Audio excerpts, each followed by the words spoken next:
Jaji Mkuu wa Mahakama ya Tanzania,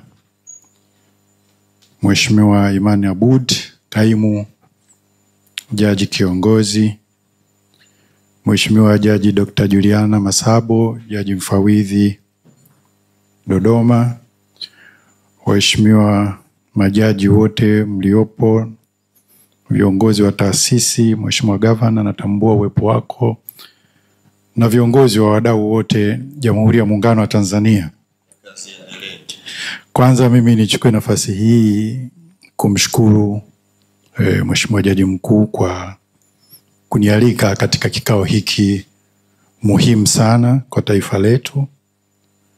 Na tambua kwamba zoezi la kuandaa mkakati wa kushughulikia mashauri ya kodi, mabenki, ushindani wa kibiashara na ardhi ni sehemu mojawapo ya nyanja muhimu kama kweli tunataka kutekeleza vizuri ile dira ya taifa ya 2050. Kwa hiyo nichukue nafasi hii kumpongeza sana Mheshimiwa Jaji Mkuu kwa namna ambavyo anaumwa na utekelezaji wa dira hii. Nimekuwa nikimfuatilia na nikimsikiliza mara nyingi katika maelekezo yake anayotupa katika sekta ya sheria. Hakuna siku ambayo inapita hazungumzii dira hii. Anaizungumza mara nyingi na anaifahamu. Lakini pia ametuasa wengi sana katika sekta ya sheria tusikae nyuma, tuisome na tuijue. Lakini sio tu kuisoma na kuijua na kuiingiza katika mipango yetu, mikakati, kushabihisha ule mpango mkuu. Tumefahamu hapa leo na tumekumbushwa kuwa mashauri ya mabenki, kodi, ardhi na biashara kwamba viwango vya fedha vinavyoshikiliwa na mashauri hayo ni vikubwa mno. Vikubwa sana. Na vinaweza kuwa na athari ya moja kwa moja kwenye utekelezaji wa dira ya maendeleo ya taifa ya 2050 inayolenga kulifikisha taifa kwenye uchumi wa juu wa kati. Na Gavana wa Benki Kuu hapa ametuambia kwa tarakimu, kwa maana ya kwamba tufikie ile dola trilioni 1 itakapofika mwaka 2050. That is achievable. Lakini only kama tutafanya mambo mengi kwa usahihi, ikiwemo hili ambalo Mahakama ya Tanzania inajaribu kulifanya, kuandaa huu mkakati. Kwa hiyo sisi kama ofisi ya Mwanasheria Mkuu wa Serikali, kwanza tunashukuru kwa kualikwa hapa leo, lakini nimeyasikia maoni mengi ya wadau pamoja na speech aliyoitoa mwenyewe Mheshimiwa Jaji Mkuu, lakini na Kaimu Jaji Kiongozi pale wakati tunafungua. Imenitajirisha sana katika zoezi ambalo tunaendelea kulifanya, tumeshaanza kulifanya. Na ukisikiliza maoni yote ambayo yamekuwa yakizungumzwa hapa, inarudi pale kwenye kazi ambayo tunataka kuifanya. Pamoja na mambo mengine yafanyike, lakini hiyo kazi ambayo tunataka kuifanya ni muhimu sana. Nilikuwa mwaka jana namsikiliza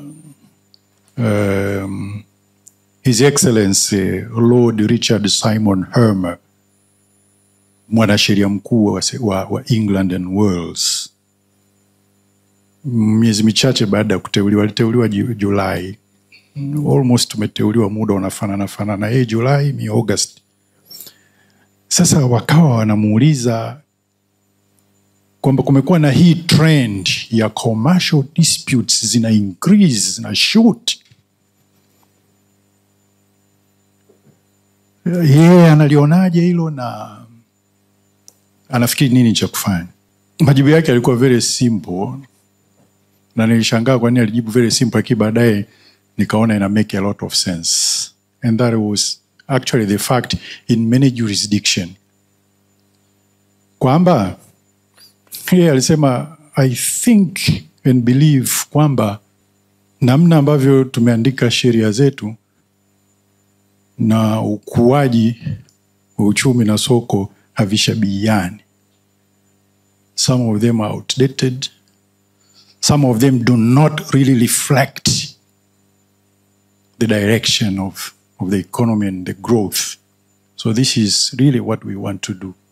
Na nikirudi kwenye hoja nzuri aliyoisema Mheshimiwa Jaji Abdi Kagomba, jaji wa Mahakama Kuu hapa, kwamba panapokuwa na ukuaji wa uchumi, changamoto za maongezeko ya mashauri zinatarajiwa kuwepo. Yani hiyo characteristic inakuwepo. Uchumi ukikua na ile migogoro, mashauri yale na yenyewe yanaongezeka. Kwa hiyo in many jurisdiction, the kazi tunayokuwa nayo ni kuataki hiyo challenge, kwamba ukue na mashauri yasiongezeke. That's all what you need to do. Na kwa nini inatokea? Inatokea kwa sababu speed ya ukuaji wa uchumi na legislative process haviwezi kushabihiana. Kesho ukigeuka unasikia huko kwenye soko la teknolojia kimetokea hiki. Kesho wewe saa ngapi uanze kuandika legislation ya kureflect au kunyumbulika na hiyo change kwenye uchumi? That is the fact. Lakini lazima from time to time as a state tuwe na mechanism ya kuhakikisha kwamba tunapunguza au tunakimbiza vizuri hiyo speed ya ukuaji. Lakini usipofanya chochote, maana yake nini? Sheria zako zinakuwa zimebaki vile vile, lakini uchumi unazidi kwenda mbele. Mengi yaliyozungumzwa hapa ni issue ya hizo sheria na zenyewe tulivyoziandika huko na hali tulionayo sasa. Kwa hiyo Mheshimiwa Rais wakati anazindua dira hii amenielekeza kwamba nihakikishe kwamba sheria zote zinashabihiana na hii dira 2050.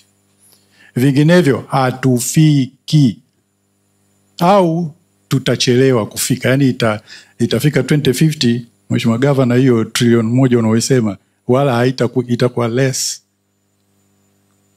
kwa sababu ya hizi namna ambavyo tumeandika hizi sheria zetu. Je, zinaendana na hii dira? Kila mtu anaifahamu hiyo dira ili aweze kupeleka maoni kwa mwanasheria mkuu wa serikali accordingly. Mwaka usilete maoni tu kwa kuangalia maslahi ya taasisi. We isome dira kindakindaki, uishibe, uielewe, bring your opinion ili tuwe na proper legal framework. Zisiposhabihiana hizo, hii migogoro itaongezeka tu. Itakuwa inazidi kuwa mingi, lakini hata pia vile delays za kuitatua inaweza kuwa mingi, kwa sababu na yenyewe ni namna tu tulivyoandika sheria zetu. Kwa hiyo sisi tunachokiona, kwa mfano kuna concept moja inasema hivi, na hiyo tukielewa basi wala hatuwezi kupata changamoto, kwamba the law is never neutral. Yani kwa maana kwamba sheria inafungamana, while market forces, competition forces, business forces hazifungamani. Yani kama soko, nguvu za soko zinasema, ameondoka hapa Mheshimiwa Jaji Rose Ibrahim, zinasema Fair Competition Tribunal iwe business oriented, hiyo ni market force. Lakini wewe sheria umeandikaje? Ndio maana the law is never neutral, ita reflect walioiandika, sio? Kwa mkiandika vibaya haitakuwa business oriented mpaka muiandike vizuri ikashabihishe that particular market force. Kwa hiyo inategemea sasa hizi sheria, na ndio research tunajaribu kuifanya.